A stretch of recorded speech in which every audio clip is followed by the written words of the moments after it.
Hello everybody and welcome back to the RemedyCraft server.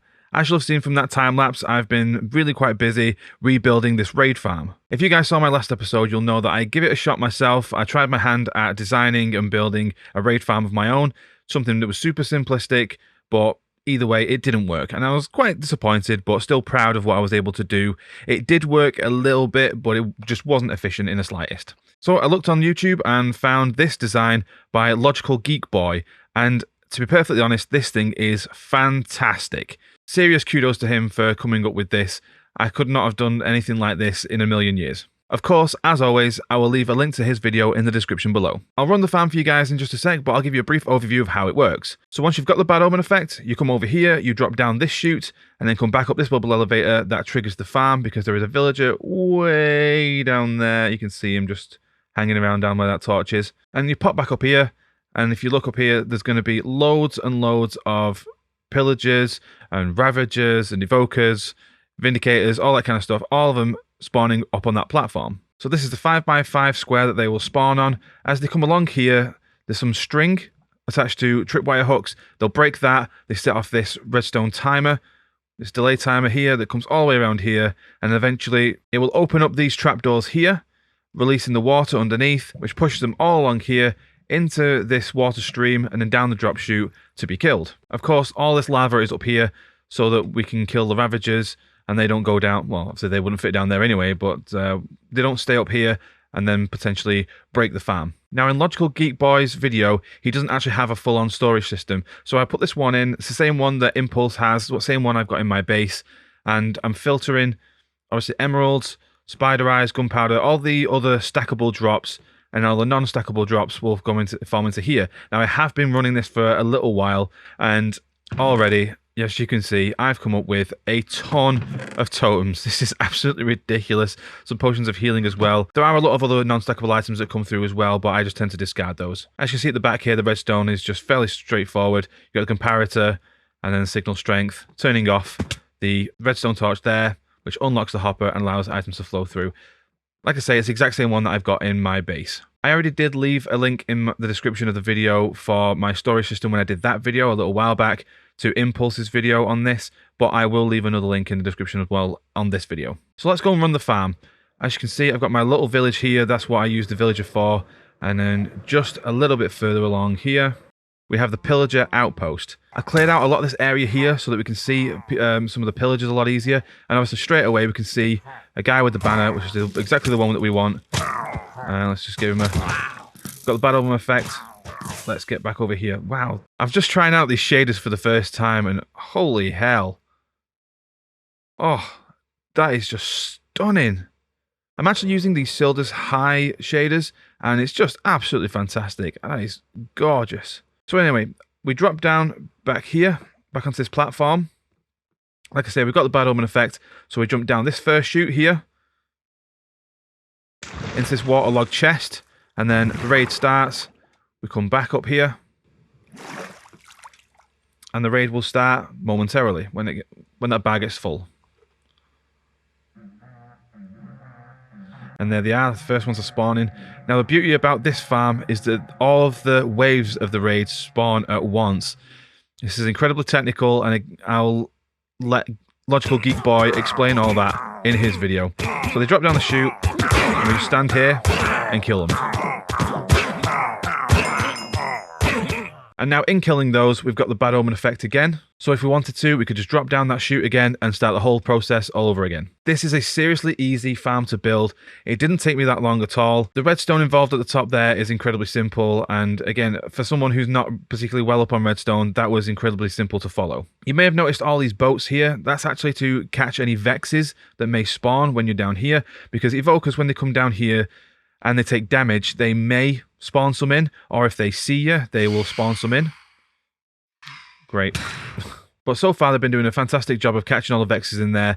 They don't really spawn that much because once you're under here, the evokers don't really see you too well, and when they've dropped down, they've taken quite a lot of damage, so you just swing your sword or your axe or whatever, and they're dead pretty much straight away before they've even had a chance. As I said before, I'll leave a link in the description to Logical Geek Boy's video. I highly recommend you go and watch that because he explains a lot of how this works and the technical side of it a lot easier than I do. So yeah, definitely go and check that out.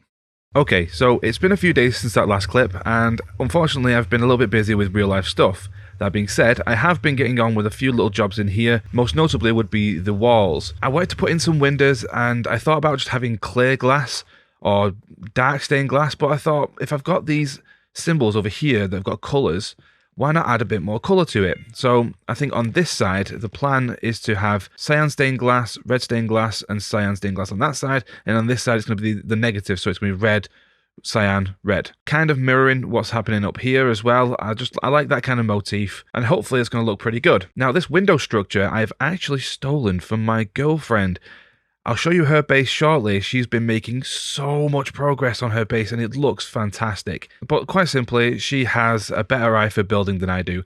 And the windows that she came up with, I kind of stole the idea, but I've modified it ever so slightly just to suit my base a little more. So you can see the window ledge is upside down stairs, and then we've got full blocks on the end, and then these are actually walls going up, and then staircases kind of coming to a point. Of course, I've done these 3 wide, so that then the window pane in the center actually fits and sits correctly rather than having little gaps and stuff. I think this whole thing just looks better. It was relatively easy to construct, it didn't take me too long. But overall, I like how these walls are coming together. I like the fact that we've got this polished deep slate at the bottom here and kind of using that as a border, and then the regular bricks covering the rest of it. I may go over it at some point and do a little bit of detailing, something along the lines of maybe a couple of cracked ones knocking around, or maybe get some of the cobble deep slate thrown in there. I don't want to really do too much of that because I really do feel like Hades, if this was his place, he'd keep it ship-shape. He'd keep it really nice looking. It'd be evil and dark and moody, fair enough, and that's what we're going for, but I still think it would look good. So the plan for today is to get the rest of this wall built up and also attach it to the portal at the back, and then maybe even get a roof on it. Getting a little sick of being rained on, so it'd be nice to just have a little bit of cover in here. But then that would also mean that I'd have to get some more lighting properly done in here, because otherwise I think if all this is covered up, we might get some mobs spawning. In the meantime, I do believe people have been visiting my shop. Now, one of the things I haven't mentioned yet was because of the raid farm, I've actually got way more totems than I need. So I've actually started up another shop. So let's just check this bookshop, see what we need to do in here. Okay, nice diamond for sharpness. Fortune. See, mending. Mending has always been the most popular one, so I'm going to get a load more filled in with there. Silk touch is usually pretty popular too, but no sales on this one. Looting, we got a little bit there. Unbreaking, that's usually pretty popular. Yeah, we got the rest of them sold out. Efficiency, a couple of those. And then these ones tend to go here and there. So yeah, oh, just one on the flame. That's nice. But as for this other shop, I decided to build it a little bit different. I thought totem. What reminded me of totems? Now, I'm sure that someone's done this idea before, but I decided to do a totem shop in the style of Indiana Jones. So you've got this kind of rickety staircase coming down here. People can go down, bit of cobweb. I think a couple of people got stuck in those, so I had to remove a few. And then when you get to the bottom here, you've got all these signs here. So welcome to the totem shop. Click the button on the dispenser, right-click the minecart, hold W to move forward, and hold on tight. So we hit that. That dispenses minecart. You jump in, hold W, and it pushes you forward ever so slightly, and we go on a bit of a ride.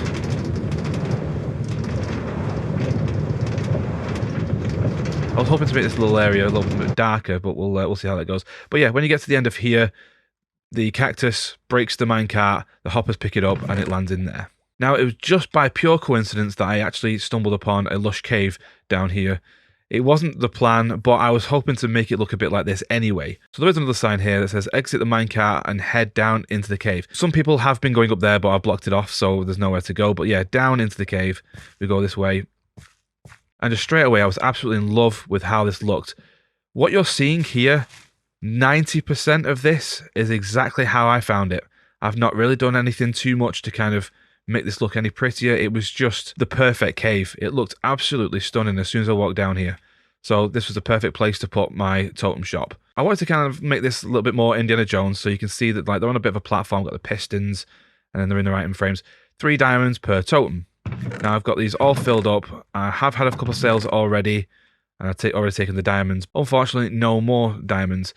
And free saddle with every totem. I think, though, yeah, a couple of those have gone. And then there's just a regular bubble elevator to get out of here. Now, I will say that when I was building this, and like I said, mentioned before about the minecart track up there, I wanted to make this place really ambient and dark and things like that. So I've been putting a lot of this glow lichen about. Unfortunately, when I was building this, I was actually doing this on my laptop, and the brightness on my laptop is pretty naff, so it was looking really dark, and I was worried that it was going to be too dark. Looking at this on my main computer actually looks quite light in here. So at some point, I'm probably going to take away some of this glow lichen a little bit here and there and just kind of make it a bit darker, get rid of that torch. I really like the idea of the ambience and just making it look super cool, letting these glow berries really pop against the contrast of a darker background. Now, the other cool thing going on in the shopping district at the moment is that we've had a couple of new buildings. As you can see here, we've got this really cool looking build that was actually done by my girlfriend Jen Bob. She's not been on this server for very long, but already she's outbuilding me. She's super creative, and I just absolutely love this build. But as you can see, this is a potion emporium, so she's been working super hard on getting all of the potions that you would ever need in this game. But not only that, she's been doing the splash potions as well. So again, everything that you would need. I've actually bought quite a few of the weakness splash potions off her, just in case I need to do the villager zombie healing thing again. But aesthetically in here, she's done a fantastic job. So, you know, some of these bottles at wonky angles, and you've got the fire underneath the cauldron there. Some of the shelving with the chains. She's really made it look like a witch's hut, but as a shop. So she's super cool with that. But also she's doing a bottle recycling system. So you trade back your empty bottles in return for cake. Now, everybody loves cake. Now, a couple of these builds have been here for a little while, but I've not featured them just yet. So if we go for this one here first, this one is the Hunter's Lodge. This has all been done by Blackwing. This is super cool. It's essentially like bounty hunting. So Blackwing is in the process of creating a zoo, which is a bit further over that way. And he wants people to gather up these mobs for him. So at the moment, he's doing passive ones. So we've got goats, wolves, pandas. I'm not really too sure how passive goats are, but pufferfish as well. You know, they're relatively aggro, I guess. So what you do is you take the bounty off the wall, you go and give him 2 pandas or 2 goats or wolves, whichever one you want to do, and then the amount that he's willing to pay. So here, this is 2 pandas for 10 coins. This is his own currency, and hopefully by the end of it, you'll get some really nice prizes. And then what we do is once we've done that, we then come up here and put in this barrel what we've done. So that the ticket here, the special 2 polar bears for 20 coins. I've actually already done this. So if we go and take a look at his zoo, this bottom bit of the building as well is actually his terraforming services. So I will probably be using this at some point. But if we just fly over here, he's already been making massive progress on all this. And it's just fantastic to look at. I really, really want to help him out with some of this. These are the polar bears that I captured. I actually named. This one's Penelope, and the other one is Paul. I think it was Paul. Yeah, Paul. So we've got Paul and Penelope. There's quite a few others that we've got in here at the moment. We've still got a long way to go. So we've got some turtles in this one. Llamas. The llamas, the ones that I donated, were actually the ones that were from the Wandering Trader. And I do believe that they kept despawning. Not 100% sure why, but they kept despawning. So I'm going to have to go and get some more. Horses. Iron Golem. That was relatively easy to do, obviously. I think, yeah, Blackwing did that. Mules. Donkeys. Snowman. There's no snowman in here. But it's a really cool fountain as well. Really nice feature. And like I say, he's just doing a fantastic job with all this. Cats. Yeah, these were the other ones that I donated because I got a lot of cats knocking around in my base. So I've donated those 2. Sheep. Again, relatively easy to do. Mushroom cows. What's really cool is that obviously we're on a mushroom island, so these were really easy to get. This one, not so much, because this only turns brown when it's been struck by a lightning, to my knowledge anyway. So whether or not that's been done naturally, just happens to have found it during a thunderstorm, or he's hit it with a channeling trident, which actually brings me on to something that I've got to do for Blackwing at some point. I challenged myself, and he thought this was hilarious, by the way. I'm challenging myself to get a charged creeper. Now, trying to trap creepers in the first place is actually pretty difficult, but then trying to trap charged creepers is even worse, because their blast radius is massive. And even if you've got blast protection, which I do have a full set back at my base, it probably won't save you. So you can definitely expect some deaths on that one. But I think that's going to be for the next episode. In the meantime, let's get back to the base and let's get started on those walls.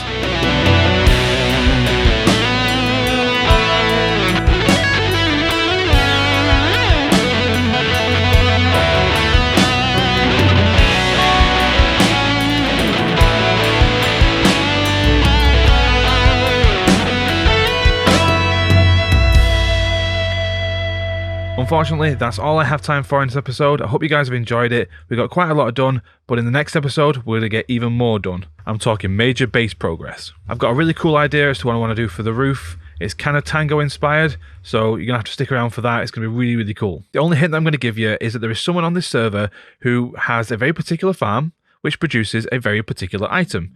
And relatively speaking, I needed quite a lot of these in order to make this work. So I can't wait to show you guys that. Thank you very much for watching, and I will see you in the next one. Bye for now.